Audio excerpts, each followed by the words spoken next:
Sneha Anne Philip was a 31-year-old doctor living in Lower Manhattan, just blocks away from the World Trade Center. She was smart, ambitious, and newly married to another doctor, Ron Lieberman. Together, they lived in a small apartment on the 10th floor of a building on Rector Place. Sneha had taken some time off from work after being suspended due to an alleged altercation with a colleague. Her loved ones claimed she was under a lot of pressure and was planning to restart her career after sorting out some personal issues. No credit card records, no phone activity, no security camera footage. They insisted Sneha was a loving daughter and wife who had her share of struggles, but who would never abandon her life or run away. They fought for years to have her name included in the official list of 9/11's victims. The medical examiner's office, however, refused. Without concrete evidence, they couldn't confirm that she was at or near the towers when they fell. Police began digging deeper into her personal life, and what they uncovered raised more questions than answers. They found that Sneha had not been working at the hospital for weeks due to disciplinary action. Did she die a hero, rushing to help others during the deadliest terror attack in U.S. history? Or did something happen to her the night before, something no one ever uncovered? Could she have met someone that night who hurt her? Or did she make a choice to vanish from the life she was living? She had reportedly been drinking heavily and had frequent arguments with her husband. There were rumors she sometimes stayed out overnight and went to bars alone or with people her family didn't know.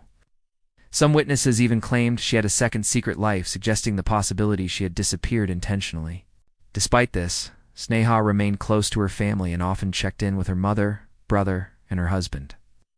On the morning of September 10, 2001, Sneha appeared in court regarding the suspension from her hospital.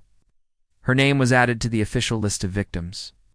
Her family felt a sense of closure, but many questions still remained. After leaving court, she spoke to her mother over the phone, telling her she planned to do some shopping. Surveillance footage later captured Sneha at Century 21, a department store located just across the street from the Twin Towers. She was seen buying clothes and other items nothing out of the ordinary. She paid using her credit card and left the store alone. That was the last confirmed sighting of her. Her husband, Ron, claimed he returned home later that night around 11 p.m. The lights were off, and Sneha wasn't there. Thinking she may have stayed at a friend's place, he went to bed. He visited hospitals, called the police, and handed out missing person flyers. In the days that followed, thousands of families mourned their lost loved ones. Sneha's family believed she was one of them, a selfless doctor who had likely rushed to help victims at Ground Zero and died in the collapse of the towers, but authorities were not convinced. The next morning, at 8:46 a.m., American Airlines Flight 11 crashed into the North Tower. At 9:03 a.m., United Airlines Flight 1075 hit the South Tower. Chaos exploded through Lower Manhattan. People fled, screamed, cried. Smoke filled the air. Firefighters and civilians ran toward the danger, but Sneha was nowhere to be found. Ron frantically searched for her. There was no evidence Sneha had entered the towers that morning. No one saw her heading toward the chaos. Her family dismissed these claims as attempts to discredit her. It was on T until 2008, after a lengthy legal battle, that a New York state court finally ruled that it was more likely than not Sneha died as a result of the attacks. Why was she out so late that night? Why was she never spotted after leaving Century 21? To this day, no trace of Sneha Anne Philip has ever been found. No body, no belongings, nothing.